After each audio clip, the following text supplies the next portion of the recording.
तो मेरी गलती रही कि मैं यूपीएससी की जो डिमांड थी उससे मैं दूर हो गई कि यूपीएससी क्या मांग रहा है। जैसे यूट्यूब से प्रॉपर सीसेट के लिए तैयारी करी थी। अंकिता भी इस बात को एडमिट कर रही है कि हिस्ट्री से जनरल स्टडीज के सारे रास्ते खुलते हैं। नमस्कार जी, जैसा कि जानते हैं यूपीएससी सिविल सर्विसेज 2024 का फाइनल रिजल्ट आ गया है और ऑल इंडिया रैंक 137 हमारे साथ हैं, जो कि हिंदी मीडियम में टॉपर भी हैं। पहले रैंक हिंदी मीडियम में इनकी अंकिता मैम हमारे साथ हैं। मैं इनसे बात करता हूँ, इनका एक्सपीरियंस थ्रू आउट, इनकी जर्नी और इनकी स्ट्रेटजीज मैं आपके साथ शेयर करता हूँ। तो मैम पहले तो आपको बहुत बहुत शुभकामनाएं हमारी तरफ से, हमारे ऑडियंस की तरफ से। धन्यवाद। ओके, धन्यवाद। ओके मैम को तो पहले सबसे कैसा आपको लगा जब आप अपना फाइनल रिजल्ट देखती हैं होली पीडीएफ में नाम? अभी आप 4-5 दिन हो गए रिजल्ट आए और अभी 4-5 दिन पहले आप प्रिपरेशन कर रही थी, आप एक एस्पिरेंट थी, दोनों में कैसे अंतर कर पा रही हैं? देखिए, जब से रिजल्ट आया ऑब्वियसली थोड़ा यकीन होने में ही 2-3 दिन का टाइम मुझे लग गया कि ठीक है फाइनली मैं लिस्ट में हूँ। और उसके बाद से काफ़ी अच्छी वाइब्स आ रही हैं, बहुत अच्छा फील हो रहा है। अभी पहले हम प्रिपेयर कर रहे थे इस प्रीलिम्स के लिए और अभी जहाँ तक है कि अभी तो मैं अटेम्प्ट अब नहीं देने का सोच रही हूँ, तो बहुत अच्छा लग रहा है और काफ़ी मैं खुश हूँ इसलिए। Okay. अभी मैम प्रीलिम्स आने वाला है, लगभग 25 दिन बचे हैं। इन 25 दिनों के लिए जो इस बार प्रीलिम्स दे रहे हैं, आपके हिसाब से क्या होना चाहिए अप्रोच पढ़ने का? इन 25 दिनों का अप्रोच आप बताइए। देखिए, अभी 25 दिन जो है ये आपके पास क्रूशियल अब बचे हुए हैं टाइम, तो इसमें मैक्सिमम फोकस आपका पीवाईक्यूज पे होना चाहिए। और जो स्टैटिक आपने पढ़ा हुआ है, कुछ भी नया मटेरियल अभी आप मत पढ़िए। जो आपने अपनी तैयारी के दौरान आपने तैयार किया है आप उसी को पढ़ें और उसी पे अपनी कमांड जो है वो स्थापित करें। पीवाईक्यूज लगाएं और कोई नया टेस्ट ना दें, जिससे कि आपका मोटिवेशन, आप डीमोटिवेट ना हो अगर आपके टेस्ट में कम मार्क्स आते हैं तो अभी मोटिवेशन जो है वो एक की ऑफ सक्सेस है कि आप बिल्कुल भी डीमोटिवेट ना हो। तो वही जो है कुछ मेन पॉइंट्स मेरे हिसाब से होने चाहिए। ओके मैम, सीसेट बहुत अनप्रेडिक्टेबल होता जा रहा है। सीसेट में चाहे ह्यूमैनिटी स्ट्रीम हो, साइंस स्ट्रीम हो, या इवन आईआईटीएन को भी देखा गया सीसेट में फेल हो रहे हैं। सीसेट को लेकर के आपका क्या अप्रोच था और सीसेट को लेकर के आप क्या एडवाइस देंगी इस बार जो एग्जाम दे रहे हैं उनको, एट द सेम टाइम जो नेक्स्ट ईयर देना चाहते हो? देखिए, फर्स्ट अटेम्प्ट ये मेरा दूसरा प्रयास है, तो फर्स्ट अटेम्प्ट में मेरा भी सीसेट क्वालिफाई नहीं हुआ था, जबकि मैं भी साइंस और मैथ्स बैकग्राउंड से थी। तो मेरी ये गलती थी कि मैंने पैसेज अटेम्प्ट नहीं किए थे और लास्ट में हड़बड़ाहट में पैसेज अटेम्प्ट करके बहुत सारे पैसेज गलत कर दिए थे, तो वो मेरा नेगेटिव हो गया था। तो मुझे लगता है आप सीसेट में जब आप एग्जाम दें तो उसको इक्वली आप डिवाइड करें कि पहला घंटा जो है उसमें आप सिर्फ पैसेज पे फोकस करें कि आप पैसेज किस तरीके से आपको सही करने हैं, और बाकी का जो टाइम बचता है उसमें आप मैथ्स और रीजनिंग पे अपना फोकस करें। तो 50 to 55 क्वेश्चन अगर आप अटेम्प्ट कर जाते हैं तो मेरा मानना है कि आपका क्वालिफाइंग जरूर पेपर हो जाएगा। और जो मैथ्स वगैरह है, देखिए पैसेज तो आप 1-2 वीडियोस कोई भी देखिए कि आपको कैसे पैसेज अटेम्प्ट करने हैं तो आप उसको कर सकते हैं। लेकिन मैथ्स और रीजनिंग स्पेशली जो ह्यूमैनिटी बैकग्राउंड्स के हैं उनको मुझे लगता है बेसिक से आपको स्टार्ट करना पड़ेगा, क्योंकि क्वेश्चंस बहुत अजीब से, मतलब अब बहुत टफ क्वेश्चन पूछ रहा है यूपीएससी, जो कि एग्जाम हॉल में सॉल्व करना थोड़ा सा चैलेंजिंग हो जाता है। तो आप अगर आप कोचिंग लेते हैं तो वेल एंड गुड, या फिर हम नहीं भी लेते हैं, मैंने जैसे यूट्यूब से प्रॉपर सीसेट के लिए तैयारी करी थी।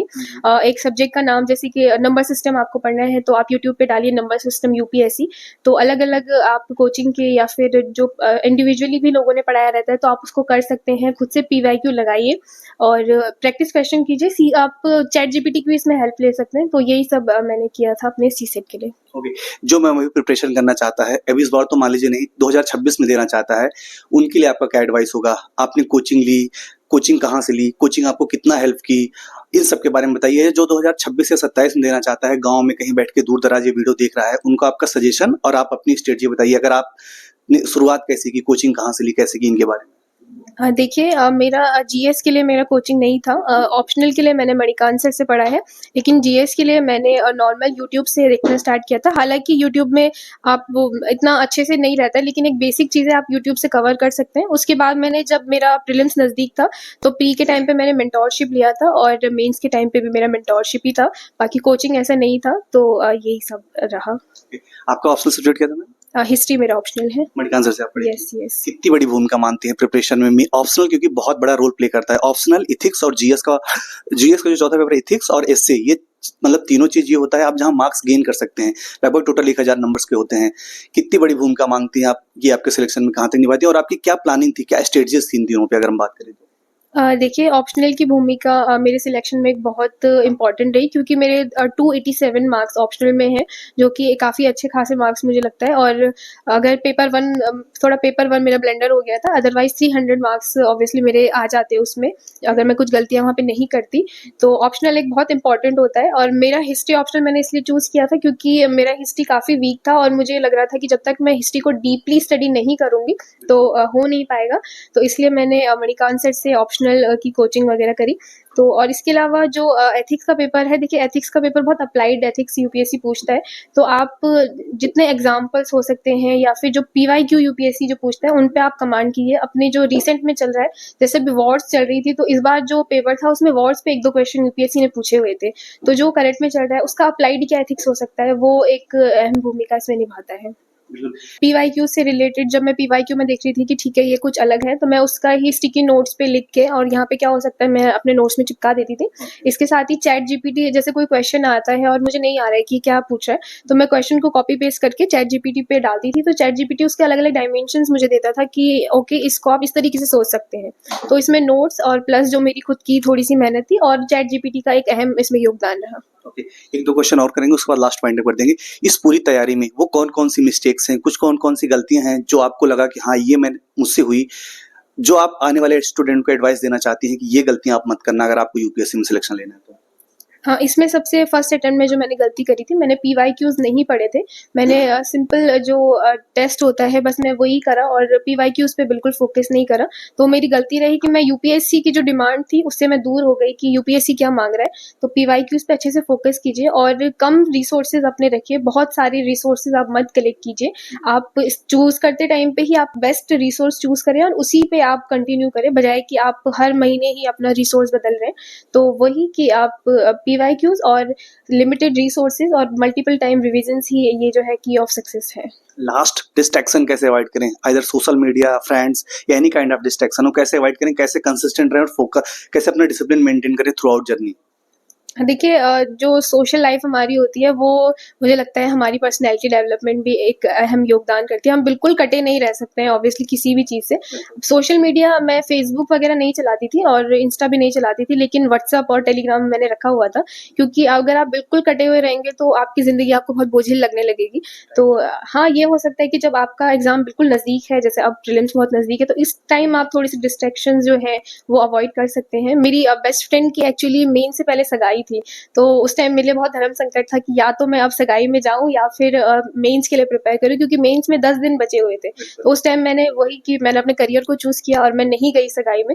तो वही है कि आप जब क्रूशियल टाइम है उस टाइम पे आपको बहुत अवॉइड करने की ज़रूरत है, लेकिन आप बिल्कुल अवॉइड भी मत कीजिए, क्योंकि वो आपको ही एक अकेलापन महसूस कराएगा। सोशल मीडिया का भी आपकी लाइफ में एक योगदान होता है। Okay, thank you so much joining. Okay. तो दोस्तों, जैसे कि बताया, अंकिता मैम ने बताया कि हिस्ट्री ऑप्शनल की मणिकांत सर से पढ़ी थी। हमारे साथ मणिकांत सर हैं जिनसे हम बात करते हैं कि अंकिता मैम कैसी थी through out journey. Ankita ma'am के बारे में बात करेंगे, उनकी ऑप्शनल कैसे उन्होंने तैयार किया, और सर से हम एक बार जानेंगे सर कुछ स्टूडेंट को गाइड करें जिनका हिस्ट्री ऑप्शनल है, वो कैसे अपना हिस्ट्री तैयार करें। सर, एक बार हिस्ट्री ऑप्शनल के लिए जो वीडियो देख रहे होंगे उनको आप बताइए, और अंकिता के बारे में बताइए कैसी थी स्टूडेंट। देखिए, ऐसा है कि हमारा संयोग पिछले 2-3 साल से ऐसा है कि जैसे अभिनव भी मेरे ऑनलाइन का स्टूडेंट था, यह अभी अभी रविराज है, उसको थोड़ा सा विजुअली चैलेंज था, तो इसलिए यहाँ आकर ही बेचारे को लौटना पड़ा, ऑनलाइन ही करना पड़ा। और अंकिता भी हमसे ऑनलाइन ही की, लेकिन अंकिता एक ब्राइट स्टूडेंट थी। और संयोग है, मैं आपको एक बताऊं कि ये तो मुझे बाद में पता चला, मेरा 2016 का क्वालिफाइड स्टूडेंट है जिसका नाम है हेमंत सती, उसकी सिस्टर भी लगती है। वो सिस्टर ने एक्सटेंडेड फैमिली की है। तो मुझे हेमंत ने जब बताया तो मुझे ये बात पता चली, तो मुझे बड़ी खुशी हुई कि देखिए एक फैमिली में इस तरह का सिलेक्शन हुआ है। जहां तक रह गई मेरे पढ़ाने के तरीके की बात, तो ये जग जाहिर है कि मैं हिस्ट्री ऑप्शनल पढ़ाता हूँ और वो इंटीग्रेटेड अप्रोच में पढ़ाता हूँ, और उसी पैटर्न पर मैंने जनरल स्टडीज भी लाया है। और जिन बच्चों ने हमारे साथ हिस्ट्री किया है उन्होंने इस बात को कबूल किया है। अंकिता भी इस बात को एडमिट कर रही है कि हिस्ट्री से जनरल स्टडीज के सारे रास्ते खुलते हैं। तो हम यही स्टूडेंट्स को मैसेज देंगे कि भाई आप इंटीग्रेटेड पढ़िए। आप इंफॉर्मेशन को दिमाग में बहुत समय तक प्रिजर्व नहीं कर सकते, इंफॉर्मेशन को आपको सेमेंटिंग करनी पड़ेगी आइडियाज से। बस यही मेरा थ्रू आउट मेरा मैसेज रहा है, आगे भी यही रहेगा। Yes sir. सर अभी इस बार जो स्टूडेंट प्रीलिम्स दे रहे हैं, लगभग 25 दिन बचा है, उन स्टूडेंट को आप क्या एडवाइस देंगे जो इस 25 दिनों के बाद एग्जाम देने वाले हैं? देखिए 25 डेज में मैं ये कहूंगा कि नया कुछ पढ़ने के बजाय पहले की चीजों को कॉन्सेंट्रेट करें और छोटी छोटी माइक्रो फैक्ट्स को रटने से और दिमाग से रखने से बचें। आगे आने वाले टेम्परेचर जैसे जैसे बढ़ता जाएगा उनका प्रेशर बिल्डअप होता जाएगा। दूसरे किसी की नकल ना करें, दूसरे का एडवाइस ना माने। अब अपने आप को टेस्ट करने की कोशिश ना करें, बल्कि अब यह कोशिश करें कि इस गलतफहमी में रहना ज्यादा अच्छा होगा कि मैं बहुत जानता हूं, अपेक्षाकृत यह सच्चाई जानने की कि मैं कम जानता हूं या मेरे पास तैयारी नहीं है। अगर उनको एग्जामिनेशन देना है तो अपने आप को पॉजिटिव ही सोचे और हल्का सा अपने आप को ओवर एस्टिमेट ही करे तो वही ठीक है, अपेक्षाकृत अंडर एस्टिमेट करने की, क्योंकि एग्जामिनेशन हॉल में जाकर फिर एक ही क्वेश्चन पर कंफ्यूजन होना शुरू होता है लैक ऑफ कॉन्फिडेंस के कारण। तो कॉन्फिडेंस को भी बने रहना बहुत आवश्यक है। प्रीलिम्स के दिन इस बात का ध्यान रखें, ज्यादा से ज्यादा लिक्विड लें, आप हिट से बचें। कई बच्चों को वहां वोमिटिंग हो जाती है, कई लोग को चक्कर आ जाता है। इन चीजों से एग्जामिनेशन हॉल में बचे, बस मैं यही कहूंगा, है ना।